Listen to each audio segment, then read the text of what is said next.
ओम भद्रं कर्णेभिः शृणुयाम देवा भद्रं पश्येमाक्षभिर्यजत्राः स्थिरैरङ्गैस्तुष्टुवागंसस्तनूभिः व्यसेम देवहितं यदायुः स्वस्ति न इन्द्रो वृद्धश्रवाः स्वस्ति नः पूषा विश्ववेदाः स्वस्ति नस्तार्क्ष अरिष्टनेमिः स्वस्ति नो बृहस्पतिर्दधातु। ओम शांति शांति शांति। हरि ओम। भगवान श्री राम कृष्णदेव, भगवती माँ शारदा जी और स्वामी जी को प्रणाम अर्पित करता हूँ। मेरे गुरुदेव पूजनीय स्वामी भूतसानंद जी महाराज को मेरा प्रणाम और आप सभी को मेरा प्रणाम। आज इस वीडियो में सत्य की प्रतिबद्धता के ऊपर हम लोग चर्चा करेंगे और एक ऐसा व्यक्ति के बारे में चर्चा करेंगे, कोई कहानी नहीं है, इट्स अ फैक्ट। और ये पुराने समय में हो गए हैं, पुराने समय तो स्वतंत्रता के समय में एक मिस्टर CY चिंतामणि करके हुए हैं। C Yajneshwar Chintamani south India के थे, आंध्र प्रदेश के विशाखापट्टनम में उनका जन्म हुआ था 1880 में, अप्रैल 1880, और 1941 में चले गए 61 ईयर्स की उम्र में, बिफोर इंडिया गॉट इंडिपेंडेंस। लेकिन वो आदमी बहुत परफेक्ट आदमी थे, सत्य में पूर्ण रूप में प्रतिष्ठित, कभी जीवन में झूठ का सहारा नहीं लेना, चाहे कुछ भी हो जाए, कोई भी प्रॉब्लम ट्रबल जीवन में आ जाए, लेकिन कभी भी सत्य से डिगते नहीं थे कभी भी। एक दार्शनिक हो गए मिस्टर लॉक्स, वो बोलते हैं to love truth for truth sake is the principal part of human perfection in this world. इस पृथ्वी में, इस संसार में सत्य को ठीक ठीक प्रतिबद्ध उसे रहना, ये मनुष्य की व्यक्तित्व की पूर्णता की तरफ बढ़ने का एक बहुत बड़ा घटक है। And the seed plot of all other virtues, और सारे अदर बाकी गुणों के ये क्या कह सकते हैं कि जननी की जैसा ही है। सत्य में अगर इंसान प्रतिष्ठित है, बाकी सब गुण अपने आप आ जाएंगे। और हम देखें रामकृष्ण देव, भगवान श्री रामकृष्ण देव कभी भी सत्य के साथ, कोई सत्य में पूर्ण रूप में प्रतिष्ठित थे। माँ काली जी को उन्होंने सब कुछ दे दिया, समर्पित कर दिया, लेकिन सत्य में समर्पित नहीं कर पाया। बोले कि अगर सत्य को मैं समर्पित कर देता तो क्या लेके रहता मैं। ये ठाकुर की बातें थी। ये जो मिस्टर CY चिंतामणि थे, ये बहुत फ्री एंड फियरलेस पर्सन थे, एडिटर, बेसिकली उनका एडिटर थे वो। पत्र पत्रिका में, विभिन्न पत्र पत्रिका में समय समय पर उन्होंने संपादक का काम किया उन्होंने। और इतने अच्छे बड़े व्यक्ति थे, उनको नाइटहुड भी दिया गया था। देन जो राउंड टेबल कॉन्फ्रेंस हुआ था लंदन में, उसमें भी उनको इनवाइट किया गया था। पार्लियामेंटेरियन थे, उनके काफ़ी बड़े बड़े पोस्ट में भी रहे हैं और भारत में प्रसिद्ध थे। और एक समय में इतना सुंदर, फ्री, एकदम फियरलेस लिखते थे एडिटोरियल्स कि बड़े बड़े तत्कालीन भारत के, तो परतंत्र भारत के बड़े बड़े हमारे जो स्वतंत्रता संग्रामी उनको बहुत लाइक करते थे, इंक्लूडिंग गांधी।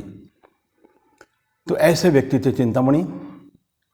तो उनके फ्री एंड फेयर लिखते थे हमेशा, फेयरलेस, और समसामयिक टॉपिक पर, राजनीतिक विषय पर और सामाजिक विषय पर भी लिखा करते थे, और धार्मिक विषय, सोशल, रिलीजियस, कल्चरल, सभी इवेंट के ऊपर लिखा करते थे। विशेषकर राजनीति में उनका एक था, बिल्कुल एस्टेब्लिश थे कि सही सही बातें लिखना है, जो फेयर बातें जो है, रियलिटीज़, तो ये लिखने का जो था, उनके जो जिस दिल्ली में थे उसमें लिखा करते थे। और उनका ओपिनियंस, कमेंट्स बैलेंस्ड रहते थे बिल्कुल। लोग इम्पोर्टेंट टॉपिक में उनको सुनना चाहते थे, उनके पढ़ना चाहते थे। आज जो कहानी हम चर्चा करेंगे उनके जीवन की, एक उस समय में जहांगीर पेटिट करके एक पारसी जेंटलमैन थे, बड़े इंडस्ट्रियलिस्ट थे वो। उनका कॉटन स्पिनिंग मिल भी था उस समय में। एक समय बॉम्बे में बहुत कॉटन मिल्स रहा करते थे, बहुत। आजकल धीरे धीरे सब समाप्त हो चुके हैं करीब करीब। तो उसमें जहांगीर पेटिट का कॉटन मिल्स, साथ साथ में वो एक न्यूज़पेपर भी चलाते थे, इंडियन डेली मेल, और उस पेपर के इंडियन डेली मेल के एडिटर संपादक थे CY चिंतामणि। तो एक समय कुछ दिन उसी समय में ही जब थे एडिटर, एक बहुत बड़े लेबर स्ट्राइक हुआ, विशेष करके टेक्सटाइल मिल्स में है। और उस स्ट्राइक में जहांगीर पेटिट के जो व्यक्ति है, जो लेबरर्स, वो भी पार्टिसिपेट कर रहे थे। लेबर अपना डिमांड लेकर अपने जो क्या उनका प्रॉब्लम्स है उसके ऊपर वो स्ट्राइक करते थे, और इन्हीं के मिल में भी पार्टिसिपेट करते थे। अत्यंत एटमॉस्फेयर जो था, उसका वातावरण बहुत ठीक सीरियस था, बिल्कुल टेंस मोमेंट थे। तो डेली मेल भी, जो इंडियन डेली मेल पेपर, इनको भी कुछ कहना तो था, क्योंकि इनके जो लेख अत्यंत स्पष्ट हुआ करते थे बिल्कुल।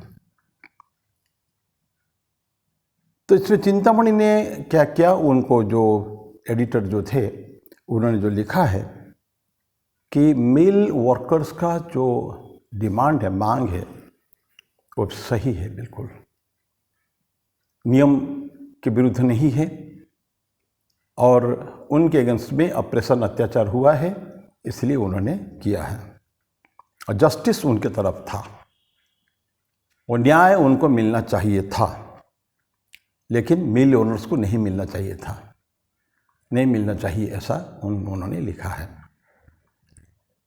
तो मालिक तो जहांगीर पेटिट थे उनके, जिनका कॉटन मिल, स्पिनिंग मिल था।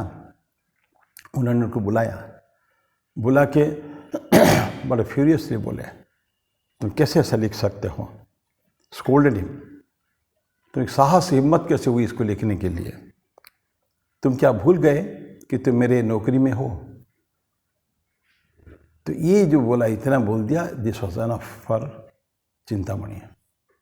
उन्होंने तत्क्षणात एक शब्द और न बोले, अपनी त्याग पत्र उनको सौंप दिया और चले आए। ये छोटी सी कहानी है। अन्य कोई एडिटर होता शायद, पहली बात तो है कि बिना उनकी परमिशन में लिखता ही नहीं, नंबर 1, और लिखता तो अच्छे लिखता, मिल वर्कर के लिए लिखता, लेबरर्स के लिए डेफिनेटली नहीं लिखता, क्योंकि मिल का मालिक थे जहांगीर पेटिट। लेकिन उन्होंने ना तो उनको पूछा और ना उनके फॉर्म में कुछ लिखा, बल्कि उनके अगेंस्ट में लिख दिया। तो इतना हिम्मत, उनका साहस एवं सत्य के प्रति प्रतिबद्धता, इनकी इतनी इस कदर उनकी थी, इस हद तक। इसीलिए जहांगीर चिंतामणि जिस कई सारे पेपर में एडिटर रहे हैं वो, और बहुत सारे अच्छे अच्छे पुस्तक भी लिखे हैं स्वतंत्रता संग्राम के ऊपर भी, और सोशल टॉपिक के ऊपर। Is author of so many books. मैं इसको पढ़ने के बाद मैं कल ही चेक कर रहा था गूगल में उनके बारे में, बहुत डिटेल लाइफ हिस्ट्री चिंतामणि का दिया हुआ है। तो इस तरह का सत्य के प्रति उनका प्रतिबद्धता है।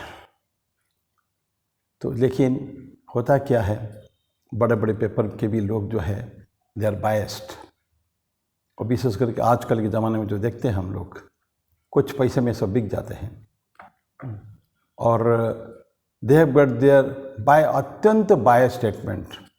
आजकल के ज़माने में जो बहुत सारे ऐसे जो पत्रकार लोग जो है, बड़े बड़े जर्नलिस्ट्स, बड़े बड़े चैनल के साथ काम करने वाले, तो नाम लेना ठीक नहीं है, पॉलिटिक्स हो जाएगी, राजनीति हो जाएगी, लेकिन वो मेंटालिटी उनका गलत है। दे आर ऑलवेज लिबरल, जिसको कहते हैं लिब्रांडोस, लिबरल्स जिसको कहते हैं आजकल। मानसिकता उनके दूसरे टाइप का है। वो हमेशा एक जाति विशेष को, धर्म विशेष, उनके ऊपर ही विशेष करके उनका सपोर्ट करते हैं, तो जो कि राष्ट्र के लिए हानिकारक है। तो आज हम समाप्त करेंगे।